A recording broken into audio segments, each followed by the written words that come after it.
अभी तक जो हमारा नाद ब्रह्म चल रहा था, कल हम लोगों ने थोड़ा डेमो प्रैक्टिस किया था डायनामिक का। डायनामिक का इसलिए किया था क्योंकि थोड़ा सा ऊर्जा नहीं बन पा रहे थे, लोगों का कंसंट्रेशन पढ़ाई पर नहीं लग रहा था। डायनामिक का अच्छा जी, धन्यवाद। तो वो एक्चुअली मॉर्निंग का डायनामिक होता है, उसको काफ़ी पावरफुल होता है और उसका बहुत बड़ा सर्कल होता है, बहुत लंबे समय तक करना पड़ता है उसको, कई अलग अलग उसमें। तो सीन ये है कि आज जो हम लोग करेंगे वो दो दो लोग हो जाएंगे। यदि पास में कोई है तो ठीक है, अगर नहीं है तो सिंगल ही वही नाद ब्रह्म। और उसमें हम इस तरह से अपने हथेलियों को ऐसे लेंगे, तो हमें यदि कोई नहीं है तो मानसिक रूप से हम समझेंगे कि किसी हमारी अपोजिट एनर्जी जो है वो उसकी हथेलियाँ मेरे ऊपर हैं और हम धीरे धीरे से उन हथेलियों को ऐसे ही करे रखेंगे, थोड़ा सा रोक के रखेंगे उसको और धीरे धीरे से हल्का सा ऊपर लेकर जाएंगे, यहाँ से नीचे से और यहाँ तक लेकर आएंगे, फिर पुनः नीचे ही लेकर जाएंगे। तो इस तरह से एक बार हम ऐसे करके तो एकदम से करेंगे, कंसंट्रेट करेंगे, काफ़ी देर तक रुकेंगे, प्रयास करेंगे दोनों हथेलियों को एक दूसरे के ऊपर ऐसे ऐसे करके। दो व्यक्ति आपस में एक दूसरे के सामने बैठे होंगे, जिनको यिन और यंग मतलब कि स्त्री और पुरुष की ऊर्जा, शिव शक्ति की ऊर्जा को नाद ब्रह्म के साथ में, और उसके साथ में हम लोग श्वास करके और ओम की चैंटिंग करेंगे। तो उसमें क्या है, दो लोग आपस में, मैं आज आपको इसलिए करा देता हूँ, इन फ्यूचर में यदि कोई आपके साथ में पार्टनर बनता है तो आप लोग उसके साथ में अपना ऊर्जा ट्रांजैक्शन कर सकते हैं। जैसे कि दोनों भाई आप आ जाइए एक दूसरे के पास में, कोई नहीं आप दोनों कर ले देख लो, इस वजह से मैं आपको बता दे रहा हूँ कि एक बार देख लेना चाहिए। आप दोनों लोग आसन में बैठ जाएंगे, कमर सीधी रखेंगे, हथेलियों को इस तरह से करेंगे जैसे मार्जिन देते हैं, हीलिंग देते हैं, इस तरह से रखेंगे। कोई भी ऐसे मुजस्सर नहीं बनाना है, इस तरह से रखना है। और इसको ऊपर इसके अपोजिट में एक ऐसे रखेगा, आपकी हथेली के एक के हथेली को और करीब आइए, थोड़ा सा करीब आइए। हथेली के ऊपर में हथेली ऐसे थोड़े से छुएगी नहीं, हथेली हथेली ऐसे रखेगी, हाँ ऐसे इस तरह से, और थोड़ा सा स्थिर रखेंगे, आंखों को बंद करेंगे, ऊर्जा को महसूस करेंगे। एक इस तरह से होगा और अपोजिट फ्रेंड्स इस तरह से होंगे जी, हाँ इस तरह से, इसको ऐसे और इस तरह से करके। अब उसके बाद में आंखों को कमर सीधी करेंगे, कमर सीधी करेंगे, श्वास के लेंगे, ओम की चांटिंग करेंगे एक साथ।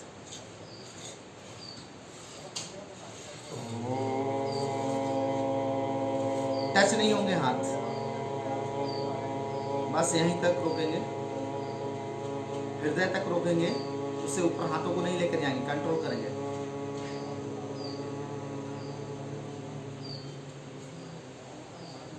फिर नीचे लेकर आएंगे, फिर पुनः करेंगे।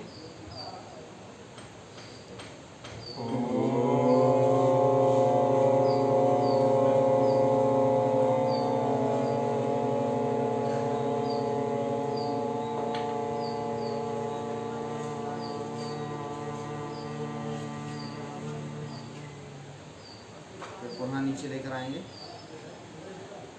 फिर पुनः करेंगे, आंखों को बंद रखेंगे, मन को स्थिर करते हुए।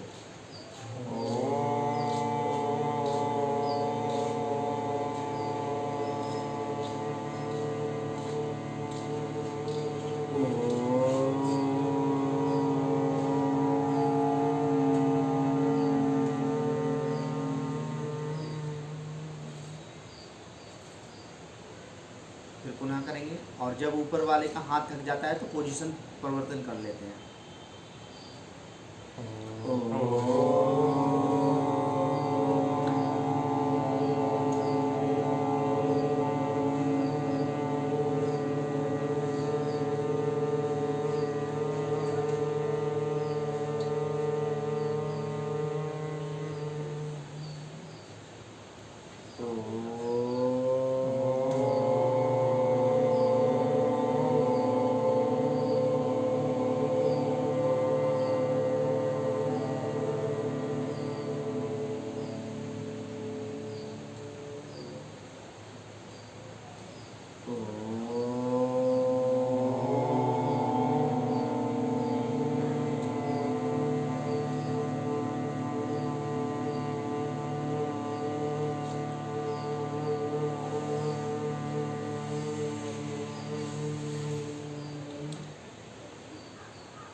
शांत हो जाएंगे, इसी पोजीशन में रुके रहेंगे, अपने आप पैर के साथ में ऊर्जा का आवागमन।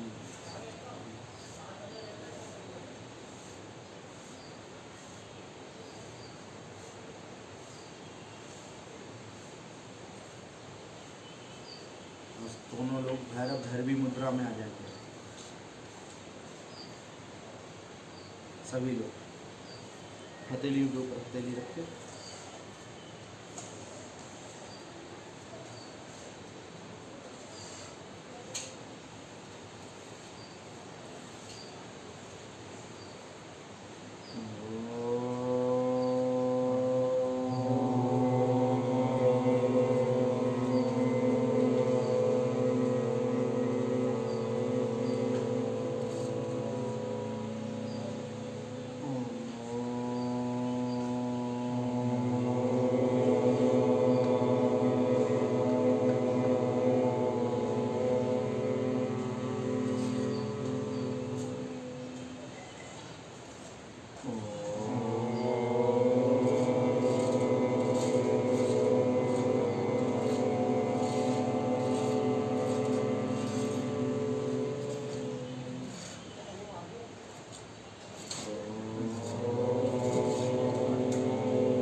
शांत होंगे, मन को स्थिर रखेंगे, शरीर को स्थिर रखेंगे।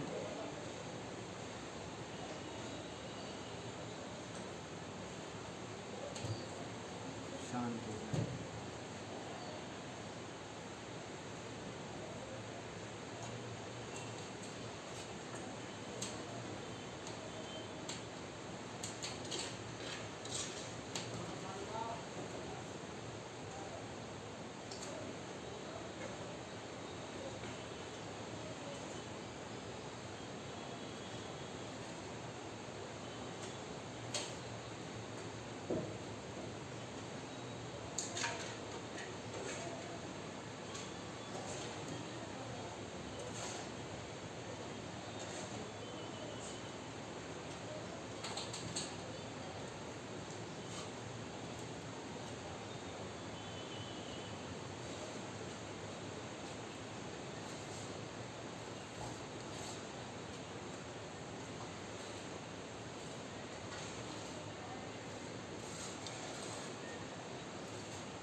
अब सभी लोग नमस्कार मुद्रा में आएंगे, हथेलियों को रब करेंगे, आँखों को टच करेंगे, मुझ को टच करेंगे और धीरे से आँखें खोलेंगे।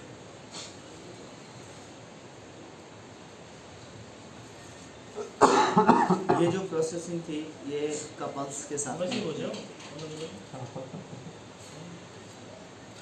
तो ये जो प्रोसेसिंग थी जो प्रैक्टिस करना है, जब दोनों ऊर्जाओं को संतुलित करने के लिए अपने आप को ताओ इन एंड यंग को मिक्स करके ताओ ऊर्जा में संतुलित करने के लिए, तो उसमें ताओ मतलब इन कहते हैं शक्ति को, पार्वती।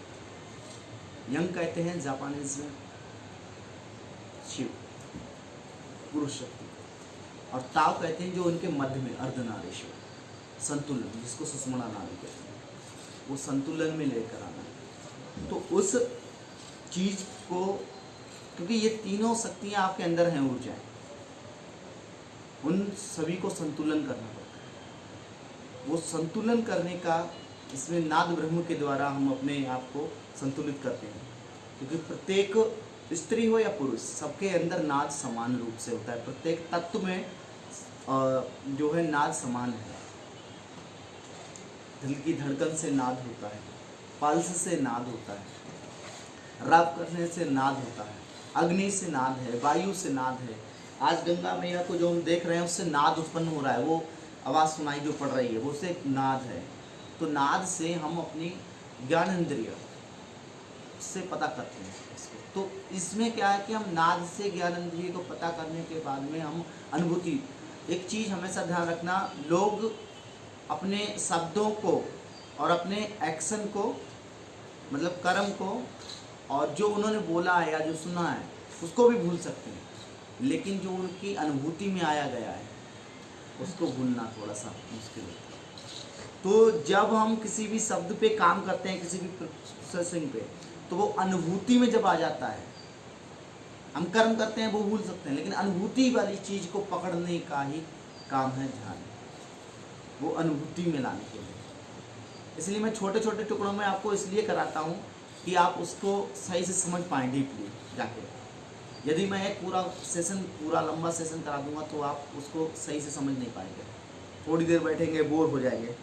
इसलिए मैं आपको कुछ चीज़ों को क्लियर करना चाहता हूँ। कोई क्वेश्चन आ जाते हैं कि ये क्यों कराया, तो उन क्वेश्चनों को कंप्लीट कर देता हूँ मैं आपको। दूसरा सीन ये होता है कि इसमें और भी कई चीज़ें होती हैं, जैसे तंत्र होता है हमारा, तंत्र मेडिटेशन, तंत्रा में, उसमें भी हम स्त्री पुरुष के साथ में तालमेल उठा के हम उसको ध्यान करते हैं, उसमें दोनों ऊर्जाओं को संतुलित करते हैं। प्रकृति और पुरुष को संतुलित करने की प्रक्रियाएं होती हैं, उसमें भगवत प्राप्ति करने के लिए, परमात्मा की प्राप्ति करने के लिए उन दोनों का ऊर्जाओं को संतुलित कर लेना, वही चीज़ अनुभूति में ले लेना। तो पुरुष और प्रकृति, या प्रकृति किसको? प्रकृति कहते हैं स्त्री को, और पुरुष कहते हैं जो पुरुष तत्व हमारे अंदर होता है, भगवान शिव को।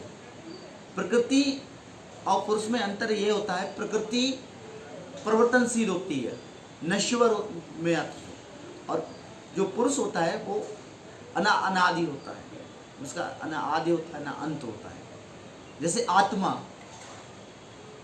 ये सुनने में तो स्त्री का नाम लगता है, लेकिन आत्मा पुरुष है।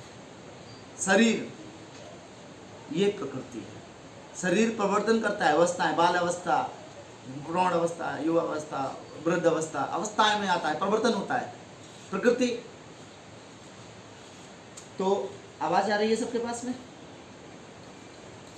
तो जो, हाँ, तो प्रकृति में क्या है, जैसे कि बीज डाला मैंने, बीज के बाद में प्रकृति का एक, किसी पेड़ का बीज डाला, बीज से पौध, पौध से पेड़ होता है, पेड़ से फिर फल होते हैं, फिर बीज होता है। ये प्रकृति का परिवर्तनशील है, जन्म होना और मृत्यु होना, ये क्या है, प्रकृति का नियम है जो घटता है।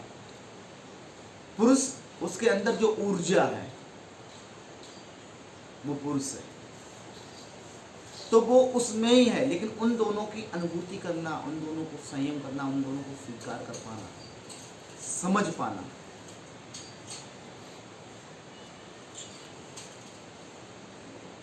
जीवन में सक्सेस होने का एक बहुत बड़ा मूल मंत्र होता है। चाहे कोई साधना हो, चाहे आपका मटेरियल लाइफ हो या स्पिरिचुअल लाइफ हो, समय और समझदारी। जब समय होता है लोगों के पास, तब समझदारी नहीं आती है, जब समझदारी आ जाती है तब समय खत्म हो जाता है। और लेकिन कुछ लोग ऐसे होते हैं जो सजग हो जाते हैं, उसमें एक और चीज़ आ जाती है, सजगता, अवेयरनेस। तो अवेयरनेस में क्या होता है कि समय रहते समझदारी आ जाती है, वो सक्सेस का सबसे बड़ा मोड होता है।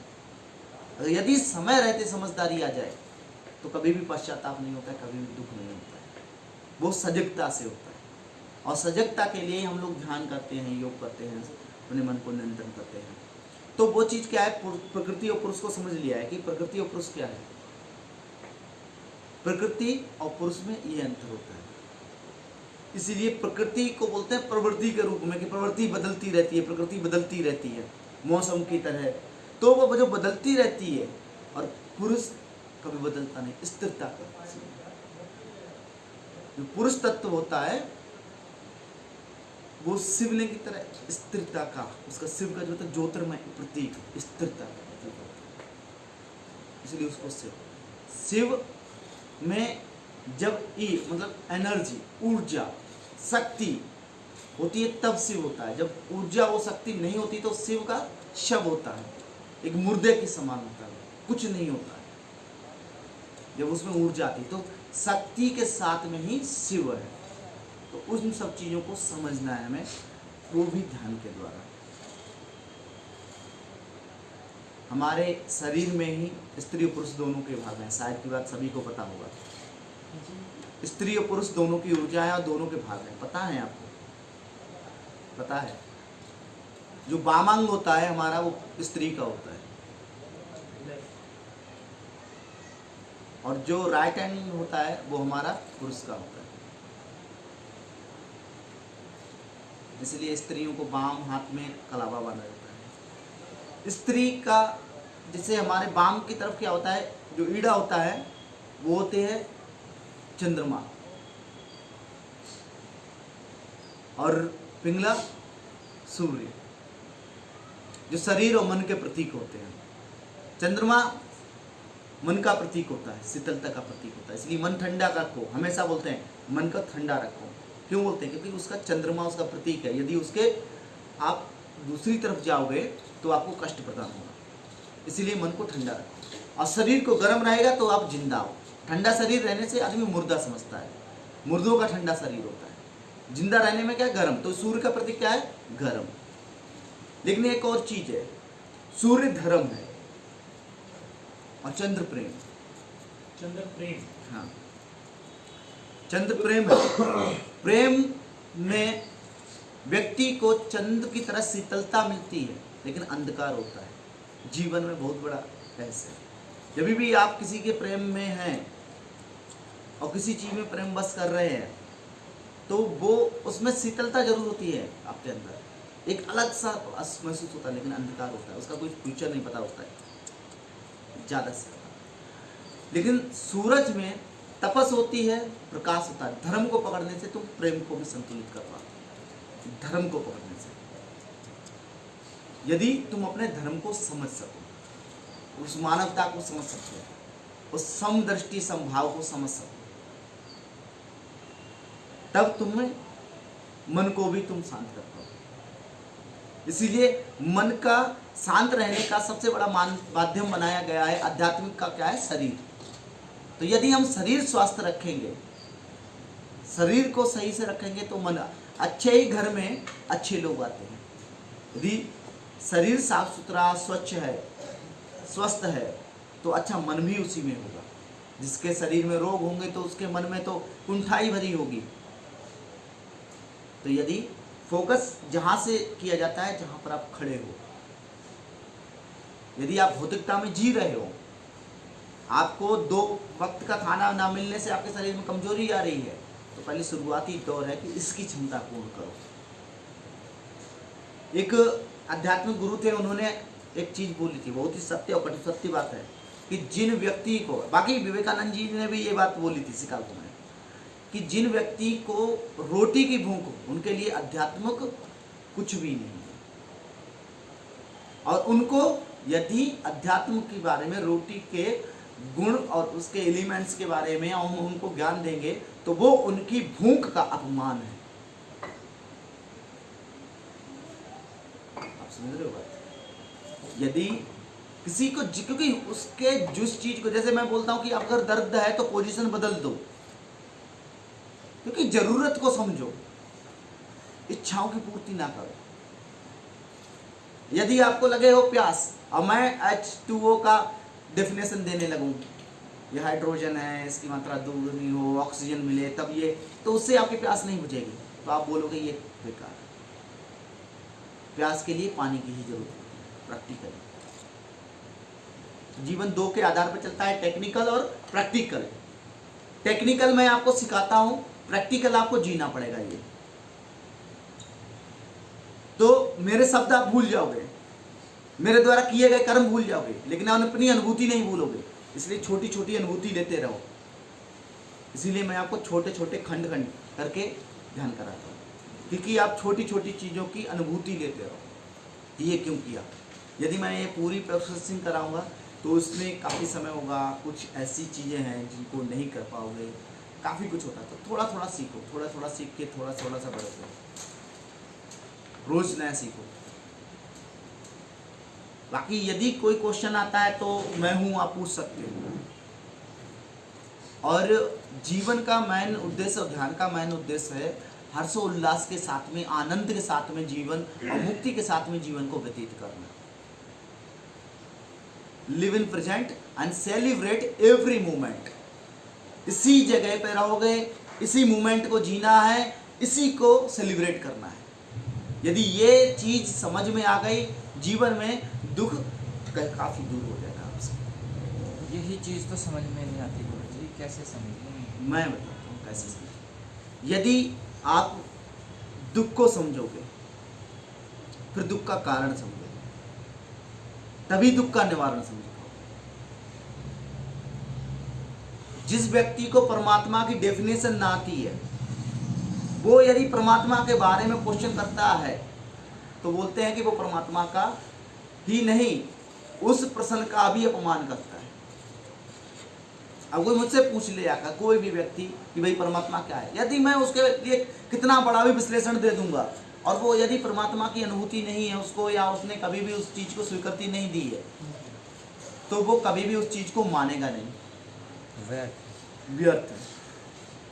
तो वहां पर भी हमें संयम रखना है। तो प्रेजेंट का जो जीने का सीन है वो है, आपने विपासना की है, साक्षात्कार करना, सिर्फ विटनेस हो जाना, अपने आप को सिर्फ विटनेस के रूप में देखना, तभी आप प्रेजेंट में रह पाओगे। यदि आप कर्ता या कराती में रहोगे तब आप दुख में रहोगे।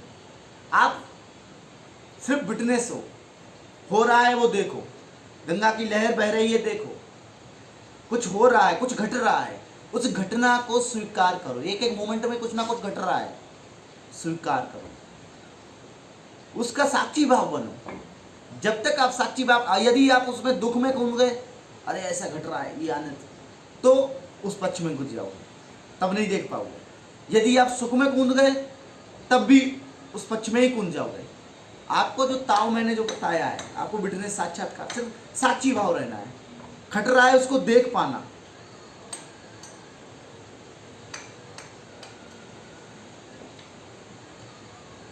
जो उसको देख पाने की क्षमता बढ़ाओ। यदि आपने कभी जीवन में अंधेरा नहीं देखा है तो आपके लिए दिन का, सुबह का कोई मूल्य नहीं है। व्यक्ति को अंधेरे के साथ में ही दिन का मूल्य पता चलता है। इसलिए संध्या काल उन दोनों के संयम में रखाई जाती है कि वो ही होता है सिर्फ साक्षी भाव का समय, जिस समय सुषुम्ना चलती होती है नाड़ी, स्वरयोग के अधीन। तब हम लोग धूप दीप संध्या करते हैं, ध्यान भजन करते हैं। उस समय शरीर के द्वारा किए गए सभी कार्य मना कर दिए गए हैं। शांत मन से परमात्मा की साधना की नहीं करनी चाहिए। कोई भी भोजन या कोई भी और क्रियाएं, व्यायाम वगैरह सब कुछ छोड़ दिया जाता है वो संध्या काल में। इसलिए वो संध्या काल सिर्फ एक ध्यान, साधना, भजन, परमात्मा की शरण के लिए, भगवत प्राप्ति के लिए होती है। समय क्या दिया गया महाराज जी? वो समय सूर्योदय के आसपास होता है। 1.5 घंटा की वो सुषुम्ना नाड़ी का आवागमन होता है। Only on the morning? Morning में भी वैसे ही समय होता है, दोनों समय होती है संध्या कालें। जिसको पहले आता है हमारा ब्रह्म मुहूर्त, जो 3:30 बजे से 4 बजे से लमसम स्टार्ट हो जाता है। उसके बाद में सूरज से आधा घंटा पहले, 1 घंटा पहले वो घड़ी चालू होती है, सूरज उगने के समय तक चलती है, उसके कुछ क्षण बाद की चलती है। और शाम को? शाम को भी छिपने के से पूर्व थोड़ा सा छिप जाती है। तब उस समय जैसे जैसे लालामी आती है और दोनों सूरज युगने और छिपने दोनों के सूरज की समानता होती है, उस समय चेक करना आपकी नाड़ी सुषुम्ना चलेगी। उस समय दोनों नाड़ियों के भाव समान होंगे। यदि आप में रोग ना हो, यदि आप कंसंट्रेट करते हो और प्राणायाम करते हो और सही से कार्य कर रहे हो, तो उस समय आप देखोगे दोनों नाड़ी समान रूप से चलेंगी। और दूसरी चीज, आप सुबह को यदि उठते हो तो सुबह काल में हमारी नाड़ी चंद्र ही चलनी चाहिए। प्रयास करना आपके शरीर के टेम्परेचर को सही रखने के लिए, आपके शरीर में वात पित्त कफ को संतुलित रखने के लिए। और संध्या काल में सोते समय, भोजन कार्य करते समय हमारी सूर्य नाड़ी चले और सुबह को चंद्र नाड़ी चले। और जब हम संध्या में, शाम को संध्या काल होती है और सुबह की जो संध्या काल होती है, उनमें भी हमें चंद्र नाड़ी, क्योंकि चंद्र नाड़ी जो है हमारी मन को संतुलित करती है और वो सब काम मन के हैं, चेतना के। कई बार महाराज जी, मतलब ऑफिस की कोई बात है ऐसी होगी, मैं यहाँ हूँ, ऑफिस में कोई बात होगी, वो बड़ा परेशान कर देती है। यदि आप ऐसी कोई बात आ जाती है कि जो चीज़ आपको परेशान करती है, तो उसको फाइनल करने से पहले उसका एनालाइज कर लीजिए कि परेशान किस कारण से करती है। देखो तो दुख आ गया, लेकिन दुख का कारण समझिए, ठीक है। और जब आप कारण समझ में आ जाएगा तो उसका निवारण में भी समझ में आ जाएगा। कारण तो जैसे ऊपर बॉस है जी, उनको को रीजन दे ही नहीं सकते हम। हाँ हाँ हाँ। ठीक है जी, बॉस से आ गया कारण तो अब ऐसे अंडाकार में नाद की तरफ से, ज्योति की तरह से अपने आप को, अपने ऑरा को प्रोटेक्ट करते थे और वाइब्रेशन को हील करते थे। आज हम एक प्राण मुद्रा जिसको बोलते हैं और शांति मुद्रा भी बोलते हैं, तो उसके साथ में इसी चीज़ को और चक्रों पे फोकस करते हुए, यदि आपको चक्रों के बारे में पता है, यदि नहीं पता है तो मैं आपको बता भी सकता हूँ। तो आप इनको भी देख सकते हैं चक्रों के लिए। तो इनका टी शर्ट में बना रखा है पिछले 10 दिन से ही नहीं देख रहे हैं। पिछले 10 दिनों से ही नहीं को देख रहे। हाँ, तो इन्हीं से देख के तो उससे भी आप कर सकते हैं। तो चक्रों पे क्या होगा कि इसमें जो हम भैरवी मुद्रा बनाते हैं, तो भैरवी मुद्रा या भैरव मुद्रा जो है वो हमारे मूलाधार चक्र पर श्वास लेंगे और मूलाधार चक्र पर एक बार मूल बंद करके यहाँ से हुआ, फिर स्वादिष्टान में इसको इस तरह से ले आएंगे। ठीक है, पहले यूं ऐसे, फिर स्वादिष्टान में ऐसे। ये राइट नीचे आएगा, लेफ्ट नीचे आएगा। दोनों, अगर राइट नीचे आता है, जैसे राइट अगर नीचे आया और लेफ्ट ऊपर आया तो भैरव, और वैसे भैरवी, तो दोनों भी आप कर सकते हो। लेफ्ट नीचे तो भैरव, राइट नीचे तो भैरव। तो उसको करके आप इस तरह से करना होगा आपको, इस तरह से नाभि, हाँ, कोई सा भी हाथ एक ऊपर रहेगा और हथेली के ऊपर हथेली रख के, और नीचे ऐसे नाभि के नीचे रखना है, उसमें गोद में अंदर हाथ रखना है, इस तरह से। ठीक है। और दूसरा सीन होगा इसका कि जब हम जब हम कंसंट्रेट करेंगे मूलाधार पे, तब ऐसे होगा। मूलाधार स्पाइन के जो बिल्कुल आधार पे करेंगे, तो गुदा मार्ग पे, गुदा और टेस्टिस के मध्य में, 2 अंगुल मध्य में, वहाँ पर फोकस प्रयास करेंगे। तो हम पहले इस तरह से, और जैसे ही हम यहाँ पर आएंगे तो ऐसे आ जाएगा स्वादिष्टान पे। नाभि के नीचे जब हम कंसंट्रेट करेंगे तो कैसे, इस तरह से मुद्रा आ जाएगी, थोड़ा सा दूरी होगी मुद्राओं में, इस तरह से मिलानी नहीं है, थोड़ा सा दूरी हो जाएगी। हल्का और क्लोज कीजिए, थोड़ा सा 1 अंगुल की लमसम दूरी रहेगी। प्रयास करेंगे, बल्कि जितनी हो सके। आंखें बंद करने के बाद में तो किसी का कोई आइडिया नहीं होता। तो हाँ, पर मूल बंद पे, मूलाधार पे ये होगा, और स्वादिष्टान चक्र पे इसको करेंगे। फिर मणिपुरा पे थोड़ा सा बढ़ जाएगा, फिर अनाहता पे थोड़ा सा और बढ़ जाएगा, फिर विशुद्धि पे इस तरह से आ जाएगा, आज्ञा पे इस तरह से आ जाएगा, और सहस्त्रार्थ से फिर इस तरह से आएगा, यहाँ पे ऐसे, इस तरह से, इस तरह, हाँ ऐसे आएगा। तो इस तरह से सांस लेंगे, और सांसों के साथ में एक बार सर्कल ऊर्जा को उठाएंगे और पुनः ऊर्जा को मूलाधार लेकर जाएंगे। इसमें प्रयास होगा ऊर्जा का सांसों के थ्रू लेकर जाएंगे, मूलाधार लेकर आए, मूलाधार पे कंसंट्रेट किया और स्वादिष्टान पे लेकर गए, स्वादिष्टान से पुनः मूलाधार, फिर मूलाधार से स्वादिष्टान से होते हुए मणिपुरा, मणिपुरा से पुनः मूलाधार, मूलाधार से फिर लेकर गए अनाहता, अनाहता से मूलाधार, मूलाधार से फिर उस पर विशुद्धि, विशुद्धि से फिर मूलाधार, मूलाधार से आज्ञा, आज्ञा से मूलाधार, मूलाधार से फिर शस्त्रारा, फिर एक सर्कल कंप्लीट हो जाता है। फिर पुनः रिवीजन करेंगे उसका। श्वासों पे ही ध्यान देना है और कंसंट्रेट करना है, इस मुद्रा को बनाए रखना है। खोल के पहले आप आंखें करके खोल के कर लीजिए, दृष्टा के रूप में। पता चल जाएगा। हाँ, एक बार उसके आंखें खोल के देख लीजिए। उसके बाद में आपको वो कर लेना, आंखें बंद करके फिर अपने कंसंट्रेट के हिसाब से करना है, ठीक है। तो सभी लोग ऐसे ध्यान देंगे। अंदर मूलबंध सीखा है अभी तक आपने? अश्विनी मुद्रा सीखी है? जानते हैं अश्विनी मुद्रा? जानता तो भूल गया, तो आप बताएंगे यार। मूलबंध, अश्विनी मुद्रा का मतलब है संकुचन करना, छोड़ना। तो पहले कंसंट्रेट करने के लिए गुदा मार्ग को संकुचित करते हैं और थोड़ा सा छोड़ते हैं 1-2 बार, जिससे कि चेतना पहुंच जाती है वहां पे। अब चेतना के बाद में मूल श्वास भरेंगे, मूल बंद लगाएंगे, श्वास भरेंगे, गुदा मार्ग को एकदम संकुचित कर लेंगे, मूल बंद लगाएंगे और उसके बाद में कंसंट्रेट करेंगे। श्वास के साथ में कंसंट्रेट करेंगे, मूल बंद करेंगे, फिर छोड़ देंगे, फिर पुनः करेंगे, मूल बंद लगाएंगे,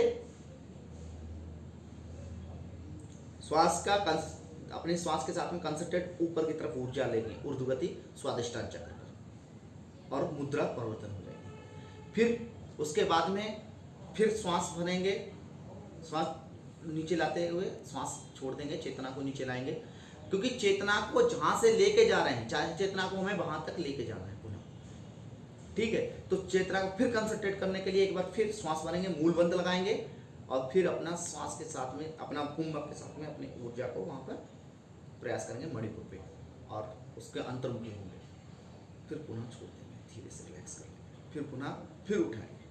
तो इस तरह से आप इसका एक सर्कल पूरा कंप्लीट करेंगे, कंसंट्रेट करते हैं। जितनी क्षमता होगी उतना रुकना है। क्षमता जहाँ पर टूटने लगे, जहाँ पर आपको टायर्डनेस लगे या कुछ और भी कुछ सिम्टम आपको महसूस हो, तो आप अपने को परिवर्तन कर सकते हैं, बाकी रुक भी सकते हैं, ठीक है। समझ गए? ठीक है। हाँ, क्योंकि थोड़ा हाँ, मैं भाई पूछ रहा हूँ, तो आप एकदम से खो गए ना, तो मैंने सोचा कि अभी तो कराया नहीं, पहुँच गए आप निर्वाणी की तरफ।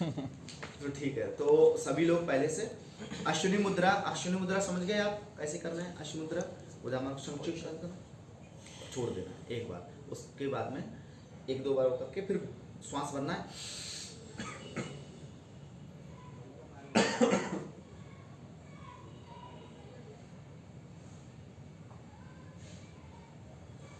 और इसमें एक प्रोसेसिंग है कि पहले श्वास को छोड़ा जाता है, उसके बाद में मूल बंद छोड़ेंगे।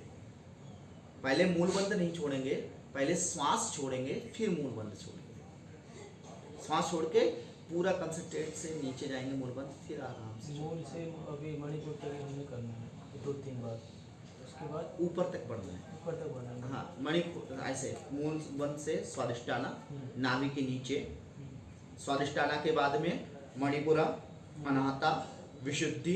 तो सीन क्या है, मैंने ये प्रोसेसिंग पहले ही मैं आपको बता दूं कि जब आता है हम छोड़ने पे आए, तो छोड़ने पे क्या होगा, श्वास लोगे, कुंभक लगाओगे, कंसंट्रेट करोगे। तो जब हम छोड़ेंगे तो छोड़ेंगे कैसे कि पहले हम श्वास को छोड़ेंगे, उसके बाद में बहुत धीरे और धीमे से श्वास की ऐसे प्रयास करेंगे कि आवाज़ ना महसूस हो सामने वाले को, या खुद को भी प्रयास करेंगे, बहुत धीमे से छोड़ना होता है, और फिर मूल बंद छोड़ना होता है, बहुत धीमे से, ऐसे हल्के से। ये बहुत ही सजगता से करना है। ऐसा नहीं करना है कि पहले मूल बंद छोड़ दिया फिर श्वास छोड़िए। आप समझ रहे हो बात? मूल बंद हम लगाते ही हैं कि जैसे कोई नली होती है, नली को नीचे से दबा दिया, उसकी एयर जो होती है या पानी होता है वो ऊपर की तरफ बढ़ता है। आप समझ रहे हो? तो पहले जब हम, यदि ऊपर से बढ़ता है उसको न्यूट्रल करना है, तो पहले उसको नीचे नॉर्मल करेंगे, उसके बाद में नीचे से धीरे धीरे छोड़ेंगे। ऐसा ना हो कि ऊपर बजाने की वजह से नीचे बढ़ने लगे। समझे? तो इस तरह से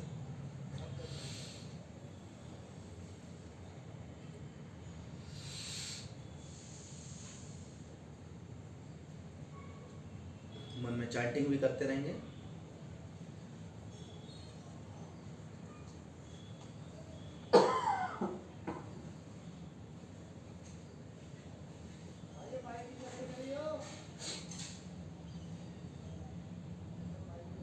मूलबंध पे पूर्णतः ध्यान केंद्रित करेंगे, अपनी ऊर्जा को महसूस करेंगे, मन में चैंटिंग करते रहेंगे। आप ओम या लम की चैंटिंग कर सकते हैं, या तो उस तत्व या चक्र के बीज मंत्र की या ओम की चैंटिंग कर सकते हैं।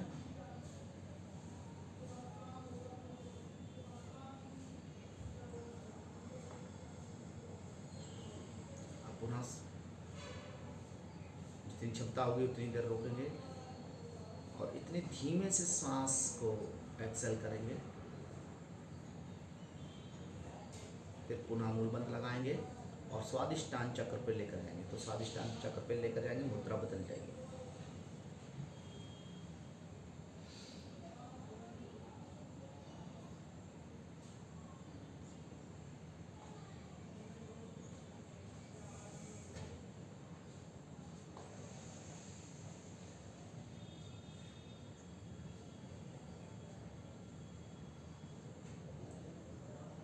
थोड़ा सा रिलैक्स करें और आंखों को खोलें, धीरे से आंखें खोलें। पहले मैं आपको रिलैक्स करें और धीरे से आंखें खोलें। पहले मैं आपको बहुत ही रिलैक्स करें, धीमी आंखें। मैं आपको एक चीज़ बताना चाहता हूँ, हम लोगों की मनसा वाचा कर्मणा तीनों का एक हो जाना, मन से, वचन से, कर्म से। मैं मन से, हमारा ध्यान कहाँ है? स्वादिष्टान पे। वचन से भी हम लोग डायरेक्शन स्वादिष्टान से, लेकिन कर्म से हम क्या कर रहे हैं? मणिपुर पे से ऊपर आ जा रहे हैं। तो ये थोड़ा सा ध्यान देना है कि हमें यहाँ पर रखना है, नाभि के नीचे स्वादिष्टान पे केंद्रित रहेगा। तो अगर ऐसे ना आ पाए, आपका कोई समस्या हो रहा है तो क्या करना है जी? वही समझ नहीं पा रहे, क्या करना है? ध्यान करना है, उस पर चेतना देनी है, नाभि के नीचे चेतना देनी है, नाभि से 2 अंगुल के नीचे। चेतना का मतलब जी क्या करें? कंसंट्रेट करना है। अच्छा, वो हो नहीं रहा जी मेरे से। अब होगा, धीरे धीरे होगा, एक दो बार में नहीं होगा, बहुत करना पड़ेगा, होगा। हाँ, तो बहुत होगा, मतलब कि तब के ही कुंदन बनेगा। तो थोड़ा सा रोज करना है। हाँ, रोज करना है। तो इसमें थोड़ा सा आप कंसंट्रेट, हमने इसलिए बता दिया, कमर को जब सीधा रख रहे हो तो आप ये ध्यान रखना कि आपके हाथ भी पेट उसी में अग्नि लगती है जी।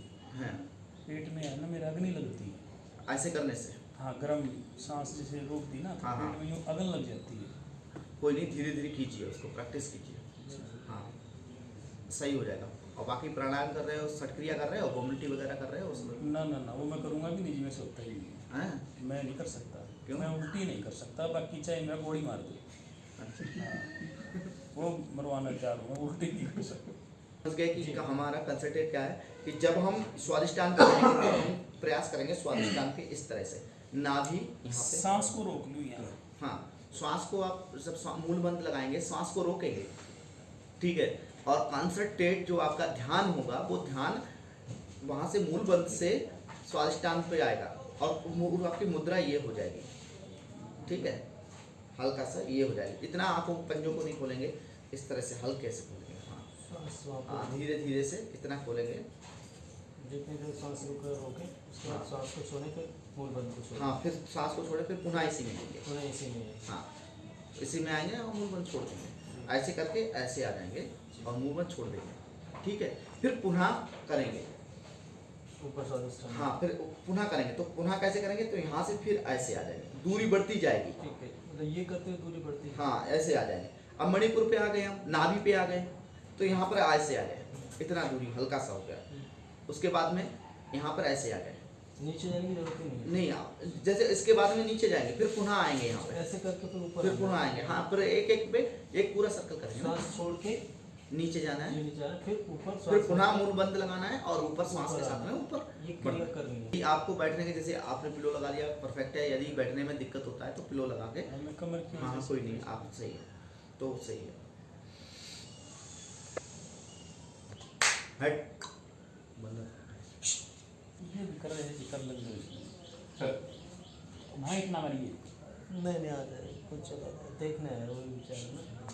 देखने को अच्छा खतरनाक बंदर है वो।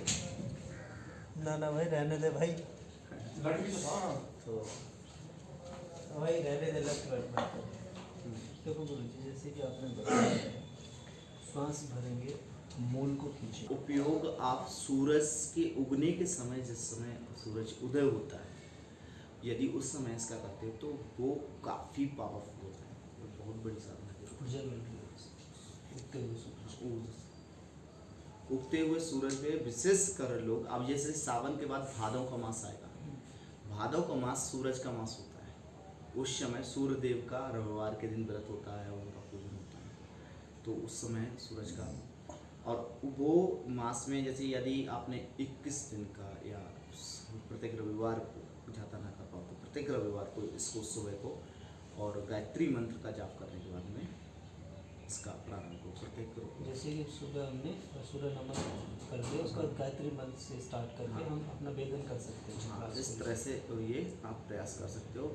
ये जो क्रिया होती है वो काफ़ी पावरफुल हो जाती है, आपके शरीर की क्षमताएं बढ़ा देती है, बॉडी की स्ट्रेंथ बढ़ाती है और काफ़ी नेगेटिविटी को खत्म कर देती है। जिस तरीके से आपने बताया, जो मैंने तरीका बताया वो स्पष्ट है, उसमें हाँ, कोई गलत तो कोई नहीं गलत नहीं है। उसी तरह से कोई ये सा महाराज जी बिल्कुल आसान सा तरीका है जिससे प्रारब्ध तरीका है कि कुछ नहीं करना, कुछ नहीं करना ना, बस यूँ ही करना है, वही तो विपासना है। वही करना है मैंने तो विपासना करो, हाँ, कुछ नहीं करना है। जहाँ कुछ नहीं करना है वहीं साक्षी भाव आ जाता है। हाँ, बस कोण में बैठकर मैंने कोई देखो ना, मैं आपका बैठा हूँ पर मैंने जो देखना वो मेरी चेतना बिल्कुल एक किसी साक्षी शब्द में भाव आया। आ जाना, यही कुछ नहीं करने का मतलब है साक्षी भाव। मेरा ऐसा देख लो मतलब जो स्पष्ट की धारणाएं करनी और हमें उसमें किसने सिखाया था? शिव ने पार्वती को, तो उसमें क्या था कि सीन ऐसा आया कि उनको 112 धारणाएं बताई गई थी, तो उनको हर धारणा के बाद में मन उच्चाटन होता है। हाँ, तरीका, धारणा का मतलब होता है जो हम ध्यान तरीका जो पहले हम कंसंट्रेट करते हैं ना, उसको धारणा करते हैं। मेडिटेशन अलग बात को, तो वो आपके द्वारा होता है तरीका। हाँ, तरीका।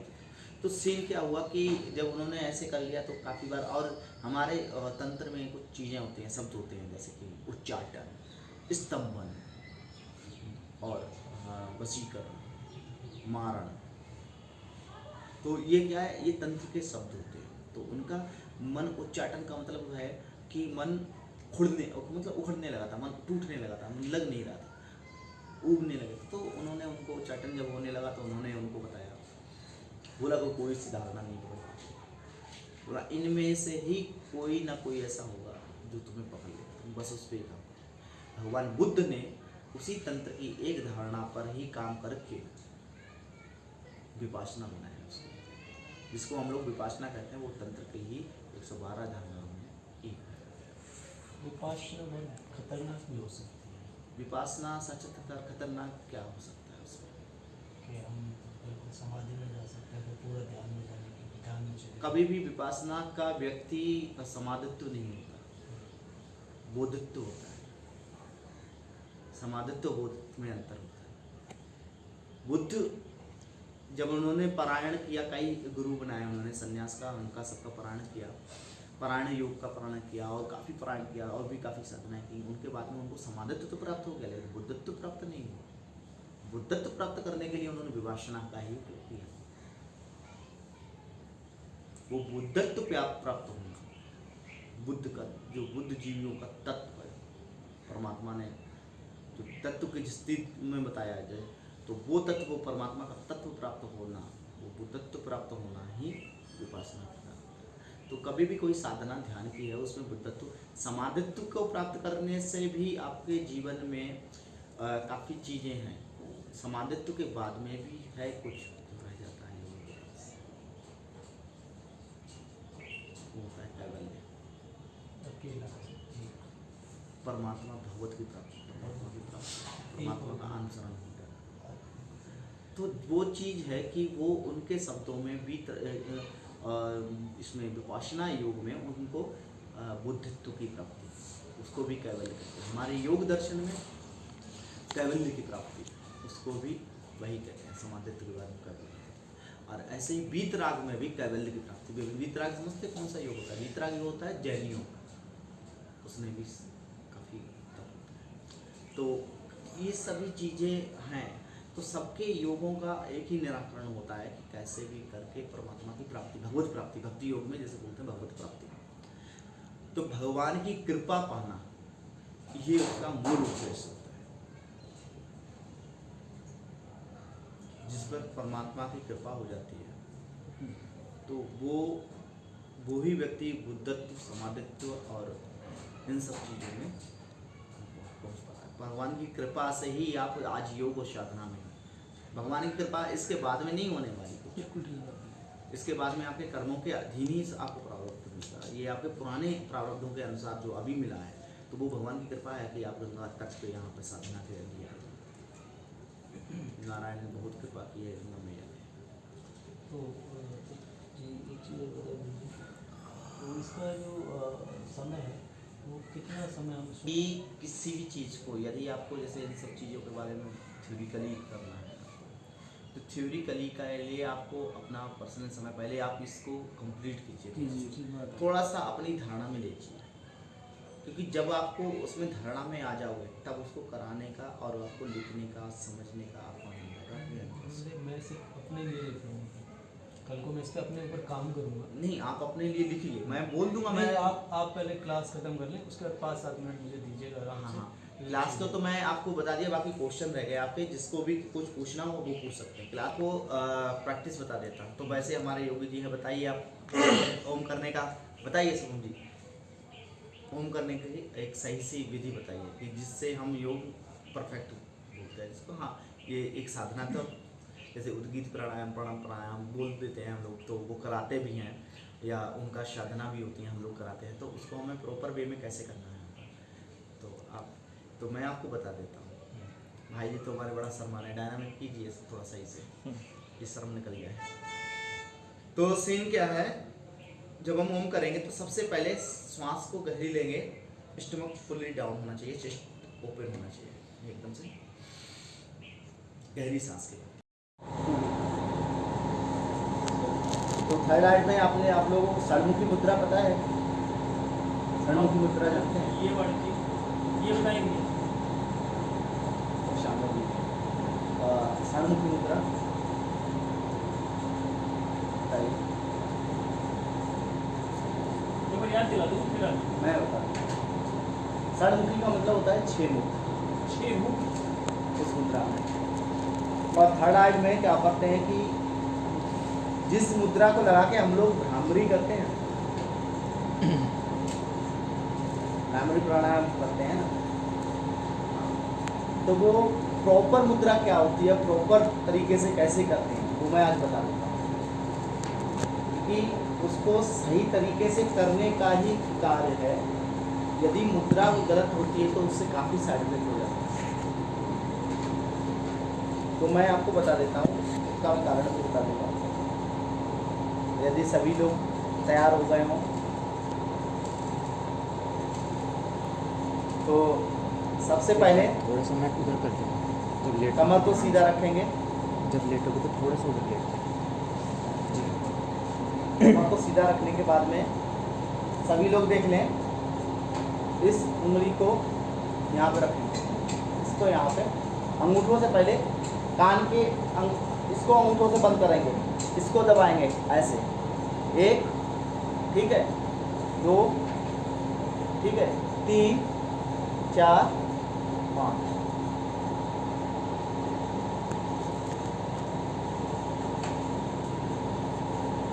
कभी भी षडमुखी मुद्रा में आंखों को ऐसे प्रेस नहीं करना, और ऐसे आंखों को प्रेस नहीं करते जैसे लोग ऐसे करा देते ना, उससे आंखों में काफ़ी साइड इफेक्ट होता है और आपके अंतर की जो वेंस होती हैं वो काफ़ी दुख जाती हैं, उससे काफ़ी हाँ थोड़ा सा गलत होता है आपके लिए ना। तो प्रॉपर पॉइंट की प्रेसिंग करते हुए बहुत ही आराम से ध्यान रखना है, इससे ईड़ा पिंगला दोनों नाड़ियों का यहाँ पर से ये पॉइंट्स दबेगा, ठीक है।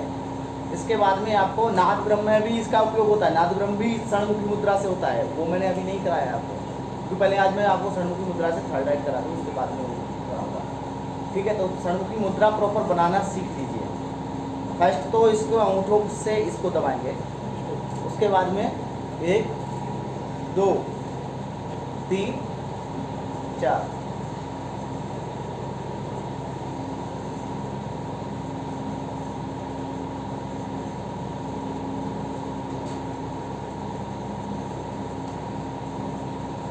नॉर्मली पेट कैसे ना अंदर सांस लेना है, उसके बाद ओम का वाइब्रेशन करना, थर्ड आई में फोकस देना है। पहले मुद्रा क्लियर करना सीख लें आप। हाँ पहले अंगूठा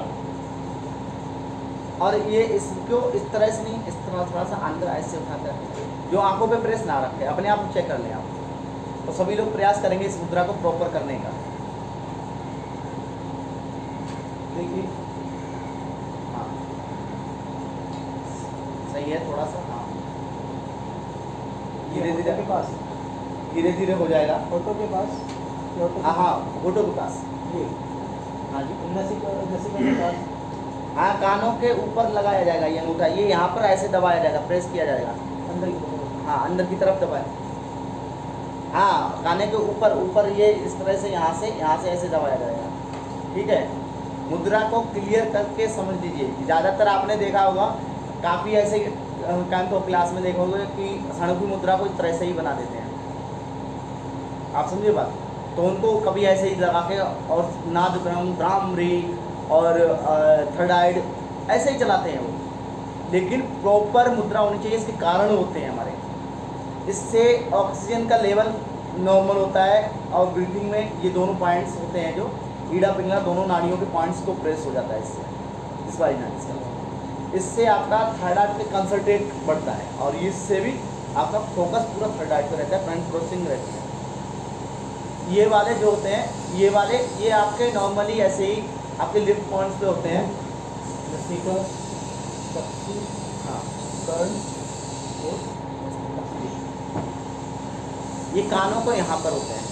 कान से वाइब्रेशन नाद ब्रह्म करते हैं, तो नाद ब्रह्म में क्या होता है, हम छोटे से छोटी ध्वनि, जैसे हम अभी योग निद्रा कराएंगे तो योग निद्रा में भी यही होता है, सबसे सूक्ष्म ध्वनि होती है दूर से दूर की, उस ध्वनि को सुनने का प्रयास करते हैं, उस खूबसूरत ध्वनि को प्रयास करते हैं कि किर्र की आवाज़ से दूर निकल के थोड़ा सा ये हो रहा है। तो इतने आवाज़ में तो वो सीन होता है, वो योग निद्रा का आता है। तो पहले मुद्रा करना आप सभी लोग सीख जाएं कि षड्मुद्री मुद्रा है क्या।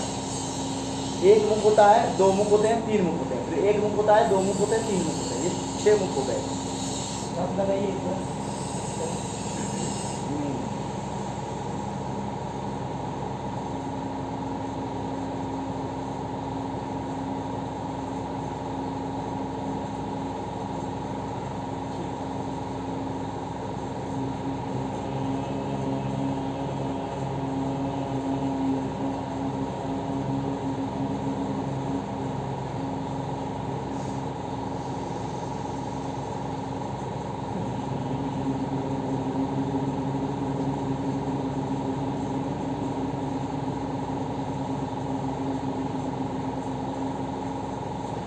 पहले शुरुआती दौर में इस तरह से वाइब्रेशन करेंगे। इससे होगा क्या महाराज जी? इससे होगा क्या? इससे जिन लोगों को अनिद्रा है, मतलब नींद नहीं आती जिनको, हाँ, या नींद आनी शुरू हो जाएगी। जिन लोगों को अनिद्रा है, जिन लोग डिप्रेशन है, स्ट्रेस है, या जिन लोगों के लिए ध्यान करने में, एक जगह पे एकत्रित करने में उन्हें कष्ट होता है, याददाश्त कमज़ोर है, उन सब लोगों के लिए ये काफ़ी बढ़िया होता है। ऑक्सीजन का लेवल भी बढ़िया रहता है। कीजिए, आप लोग प्रयास करेंगे आप इसको करने का।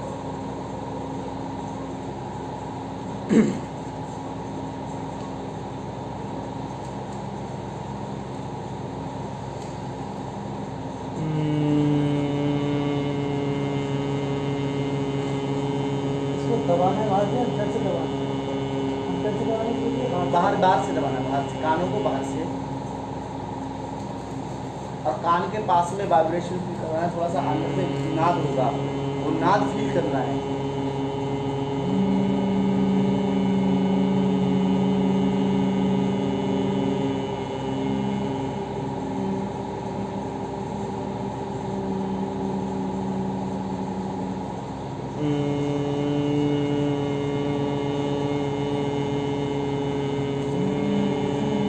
इस तरह से करेंगे, 1 2 3 4।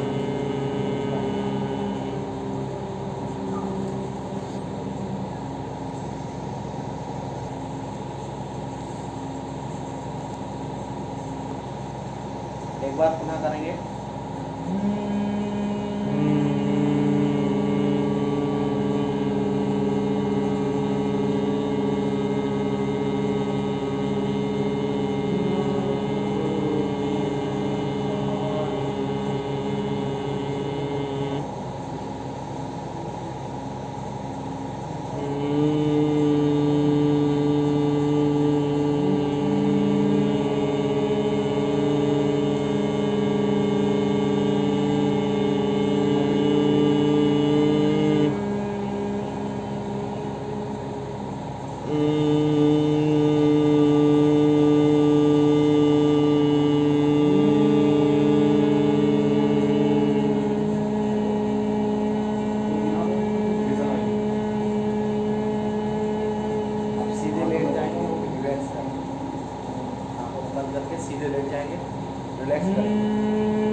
सकते तो ज़्यादा देर तक खाएं, लेकिन आपका थोड़ा सा सीमित समय है यार, जितनी क्षमता होगी उतना करना है। अभी आप साइलेंट होकर लेट जाएंगे और फिर जो नाद आपने किया है, वाइब्रेशन अंदर फील किया है, उसको फील करेंगे लेट के, हाइड्राइट को फोकस करेंगे।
बाईं तरफ मुड़ के बैठ जाएंगे सभी लोग।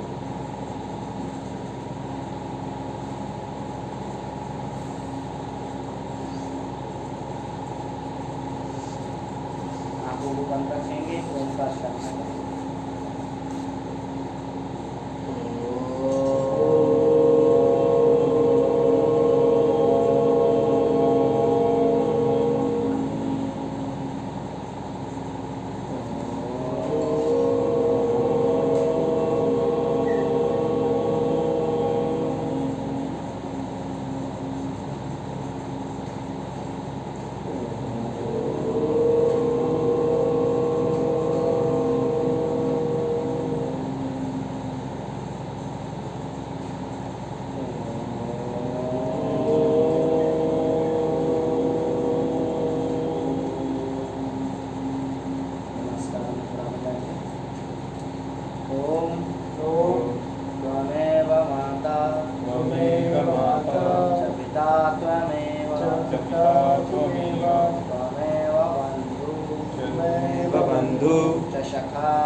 च सखा त्वमेव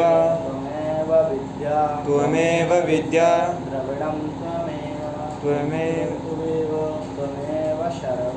त्वमेव सर्वं मम देव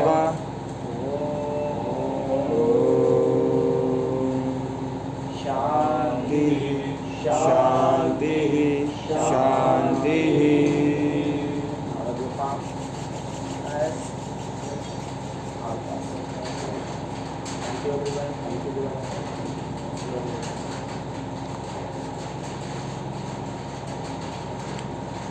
बहुत अच्छा शासन था।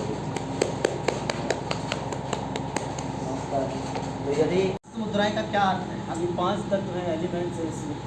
इस एलिमेंट्स उनकी ऊर्जाएं हैं। ऊर्जाएं मिलती उन ऊर्जाओं को नियंत्रण करने के लिए हम हैंड जेस्चर का उपयोग करते हैं। हैं। जैसे भूमि, अग्नि, वायु, अग्नि का और वायु। वायु का संतुलन करने से, अग्नि मतलब ध्यान से जो ऊर्जा उत्पन्न होगी, वायु जो आपका इमोशन भागेगा, उन दोनों को नियंत्रण करने से लॉक कर दिया। आपका इमोशन भी नहीं भागेगा और आपकी जो ऊर्जा होगी वो भी नियंत्रण ऊपर में, में। वो भी नियंत्रण में रहेगी। अग्नि से हम अपनी ऊर्जा को कंट्रोल कर सकते हैं। अग्नि से, अग्नि जो है वो आपकी ऊर्जा उत्सर्जन करती ठीक है। है। ऊर्जा का वायु- प्रतीक अग्नि, और वायु आपके इमोशन, इमोशन, हाँ भागने में। हाँ, वायु तत्व का प्रतीक होता है भाव में, भाव। इमोशन में। वायु जो है स्त्री का प्रतीक होता है, अनाथा चक्र, अनाथा में सब भाव होता है, नारायण तो पालन का होता है, ये सब चीज़ें तो काफ़ी गहराई की चीज़ें होती हैं। तो ऐसे भी आप समझ सकते हो।